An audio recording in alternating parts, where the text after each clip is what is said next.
Effectivement, on entend parler de Mawlud chez tous les musulmans. Et le mot Mawlud veut dire le jour de naissance de quelqu'un.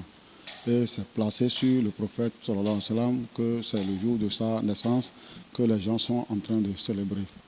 Effectivement, il est né dans une journée, mais personne ne peut pas nous dire que c'est telle date, c'est telle année, comme l'histoire nous a dit. Donc c'est lui-même qui nous a rappelé qu'il est né le lundi. Mais en quelle année, on ne sait pas. Donc chaque année, si nous sommes dans le 3e mois lunaire, les gens disent que c'est dans le mois qu'il est né, on doit célébrer son anniversaire. L'anniversaire en islam n'est pas autorisé. Et d'autres l'appellent fête, alors que si c'était une fête, lui-même doit fêter cette fête. Parce que toutes les fêtes en islam, il a fêté ça avant ton départ. La fête de Ramadan et la fête de Tabaski, il a toutes fêté avant d'aller. Donc si aujourd'hui, après lui, après les disciples, après des années, les gens ont commencé par célébrer le jour de sa naissance, donc peut-être c'est comme s'ils l'ont aimé, comme les autres sont en train de fêter la fête de naissance de Jésus-Christ, c'est pourquoi eux aussi, ils ont pas à l'occasion, ils ont commencé par fêter la fête de Mawlud. Donc un musulman doit essayer de faire ce que le prophète a fait. C'est ça un vrai musulman. C'est pourquoi chaque année, le groupe se divise en deux. Vous aurez d'autres qui vont accepter que c'est une fête, d'autres vont vous dire que ce n'est pas une fête. Et sans vous mentir, ce n'est pas une fête. Parce que ce qui est fait, c'est ce que Dieu nous recommande qui est fait. Parce que la fête aussi est une adoration qu'on doit faire à Allah. Donc c'est pour cela que les musulmans sont divisés en deux. D'autres acceptent, d'autres n'acceptent pas. Et ceux qui acceptent se croient qu'eux sont les plus aimés du prophète Mahomet. Nous sommes tous les plus aimés du prophète Mahomet. Seulement nous, on a l'obligation de faire ce qu'il a fait pour être un vrai musulman. C'est pourquoi nous ne sommes pas d'accord pour dire que c'est une fête. Et eux aussi, finalement, ils ont compris que ce n'est pas une fête. Mais le prophète nous a dit, tous ceux qui veulent la bénédiction de Dieu, de prier pour lui, de lui demander la bénédiction tous les vendredis. Il a dit dans ses paroles que celui qui l'aime vraiment, de le suivre. Le Coran a dit, In kuntum tuhibbuna Allah fattabi'uni. Le prophète a dit, et c'est une parole de Dieu dans le Coran, si vraiment vous aimez Dieu, il faut me suivre. Il faut me suivre, c'est-à-dire, il faut faire ce que j'ai fait, il faut dire ce que j'ai dit, il faut agir comment j'ai agi. Donc c'est pourquoi il nous a dit, si vraiment vous voulez de bénédiction, tous les vendredis, demandez chez Allah de me donner, de m'augmenter la bénédiction. Et si vous faites, par exemple, on dit, Allahumma salli ala Sayyidina Muhammad. C'est la façon où on demande la bénédiction, ça. Donc si tu dis ça une fois, le Dieu va te rembourser 10 fois.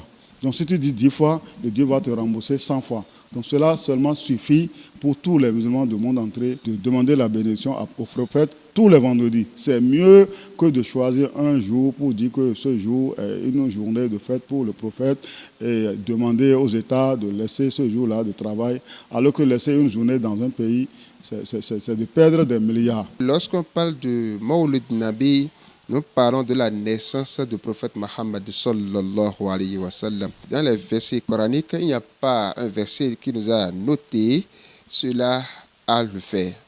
Il n'y a pas aussi un hadith qui nous recommande la célébration du Mawlid Nabi. Non.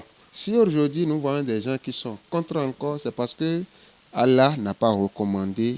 Et ceux-là qui sont les Sahaba, c'est-à-dire ceux-là qui ont vivre avec le prophète Mohammed sallallahu alayhi wa sallam, en leur temps, n'ont pas célébré. Les gens comme Abu Bakr Siddiq, il ne l'a pas fait. Omar ibn Khattab ne l'a pas fait. Ousmane ibn Affan n'a pas fait. Ali ibn Abi Talib. Ceux-là sont les plus proches du prophète Mohammed sallallahu alayhi wa sallam. En son vivant, ils n'ont pas fait. Après avoir quitté cette terre, ils n'ont pas fait aussi. L'autre côté, si aujourd'hui on voit qu'il y a des interdictions, non, on ne fait pas.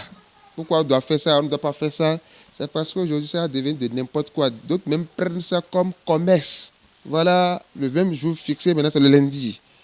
Au lieu de le faire à la mosquée avec les écoles coraniques, parler, bon, et fini. Sans ce temps-là, on va commencer par maintenant choisir des jours. Pour moi, reste tel jour. Pour moi, reste tel jour. Moi, il va célébrer l'anniversaire du prophète tel jour. Moi, il va faire pour moi dans tel mois. Ce que le Coran ne nous a pas ordonné. Ce que les hadiths du prophète Mohammed sallallahu alayhi wa sallam ne nous a pas noté. Donc c'est pourquoi on voit d'autres qui célèbrent ça, on voit d'autres qui ne le font pas. On voit entre-temps ce que les écoles coraniques faisaient, c'est de donner un congé de 1 semaine, 2 semaines aux élèves coraniques pour cette mage. Vous voyez?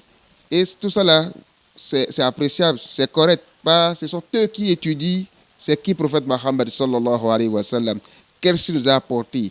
Qu'est-ce qu'il nous a appris? C'est ceux-là qui étudient ça. Donc ceux-là qui étudient ça, pour maintenant leur montrer qu'il y a un jour qui nous dit que c'est tel jour que le prophète Mohammed sallallahu alayhi wa sallam est né. Donc pour honorer ce jour, on peut donner ce congé aux élèves coraniques tel que l'État l'a fait en nous donnant ce jour-là comme un jour férié et puis c'est payé. Comme ça, c'est déjà bon. Ce que je peux demander aux fidèles musulmans, c'est de stopper, de ne pas faire, c'est-à-dire de fermer cette page